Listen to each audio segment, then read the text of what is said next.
పప్పు కడిగించుకొని బౌల్లో వేసి ఉడికించుకోవాలి. తర్వాత ఆయిల్ పెట్టి ఆయిల్లో జీలకర్ర హీట్ అయ్యాక జీలకర్ర వేసి తర్వాత ఆవగింజలు వేసి బాగా హీట్ అయ్యాక చిటపటలాడిన తర్వాత పచ్చిమిర్చి, ఆనియన్, టమాటో, కొత్తిమీర కట్ చేసుకొని పక్కకు పెట్టుకోవాలి. తర్వాత పచ్చిమిర్చి వేయాలి. అది బ్రౌన్ కలర్ వచ్చాక మూత పెట్టుకోవాలి వచ్చేంత వరకు. తర్వాత కలుపుకున్న తర్వాత బాగా కలపాలి. అది మంచి కలర్ వచ్చేంత వరకు కలపాలి. తర్వాత మంచిగా కలిపేసి ఆనియన్స్ వేయాలి. ఆనియన్స్ కలిపిన తర్వాత అది కూడా కొంచెం బ్రౌన్ కలర్లో రావాలి. మంచిగా కలపాలి. కలిపిన తర్వాత కొంచెం అల్లం వెల్లుల్లి పేస్ట్ వేయాలి.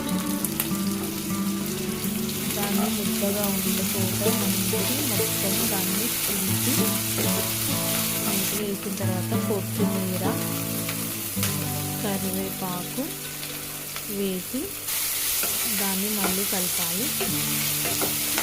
కలిపిన తర్వాత టమాటాలు వేసి కలిపి దాంట్లో పసుపు వేయాలి. పసుపు వేసిన తర్వాత సరిపడ పసుపు వేసిన తర్వాత కలపాలి. బాగా కలపాలి. కలర్ వచ్చేంత వరకు కలిపిన తర్వాత చింతపండు రసం వేసుకోవాలి. చింతపండు రసం వేసిన తర్వాత కలిపి మంచిగా కలపాలి. కలిపిన తర్వాత సాల్ట్ వేయాలి. సాల్ట్ వేసి మంచిగా కలపాలి.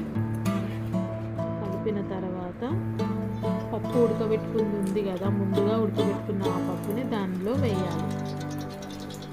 బాగా దానిలో వేసి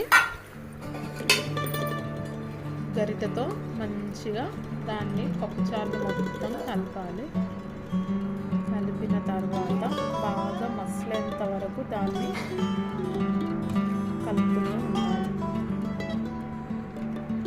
మసలేంత వరకు కూడా మంచిగా దాన్ని హై ఫ్లేమ్లో పెట్టి మంచిగా గరిటెతో తిప్పుతూ ఉండాలన్నమాట. ఎంత మసులితే పప్పుచారు అంత బాగుంటుంది. మనం మూత పెట్టుకొని బాగా మరిగించుకుందాం. మరిగి ఒక 10-15 మినిట్స్ వరకు మరిగించుకోవాలి. ఎంత మరుగుతే పప్పుచారు అంత టేస్ట్గా ఉంటుంది అన్నమాట. మంచిగా టేస్ట్ రావడానికి బాగా మరిగించుకోవాలి. బాగా మసిలిన తర్వాత హై ఫ్లేమ్లో పెట్టి బాగా ఇంకా మసిలిన తర్వాత పప్పుచారు దించేసుకోవాలి.